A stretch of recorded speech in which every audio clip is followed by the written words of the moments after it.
અમદાવાદના કાલુપુરમાં 3 મકાનો ધરાશાયી થઈ ગયા। દુર્ગા માતાની પોળમાં 3 જર્જરિત મકાન જે હતા તે ધરાશાયી થઈ ગયા છે। ત્યારે મકાન હટાવવાની કામગીરી સમયે જ આ ઘટના ઘટી।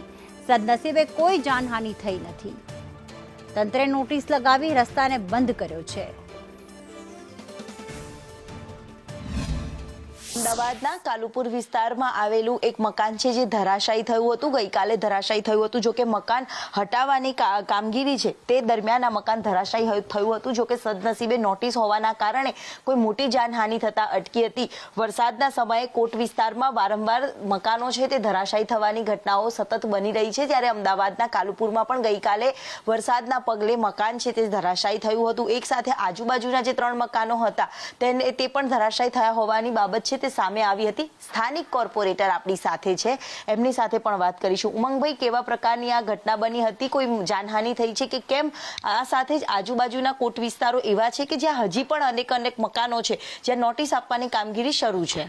આગામી ગઈકાલે બપોરે આ મકાનની ઘટના બની હતી। આ મકાન ઉતારવાની કામગીરી ચાલુ હતી। એના અનુસંધાને મકાન ઉતારવાના કામગીરીના દરમિયાન જ આ મકાન ધરાશાયી થયું છે।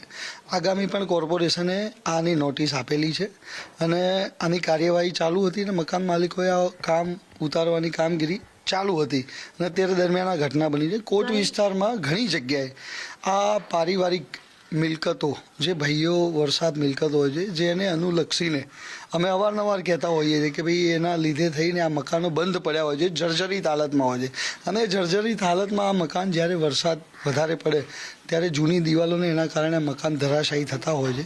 કોર્પોરેશન અવારનવાર આને નોટિસ આપે છે। ટોરેન્ટ પણ એમના વાયર કનેક્શનને બધું આપણે કપાવડાવી દઈએ છીએ, જાતે સાવચેતી રાખીને કોઈ જાનહાનિ ન થાય તે દિશામાં અમારી કાર્યવાહી ચાલુ હોય છે। જરૂર એટલે જાહેર નોટિસ અને ચેતવણીના જે એસેટ વિભાગ દ્વારા અહીંયા સ્થળ પર પહોંચીને નોટિસ તો લગાવી દેવામાં આવી છે। સાથે જ આ મકાન ધરાશાયી થયું છે જેમાં કોઈ જાનહાનિ થતા અટકી છે।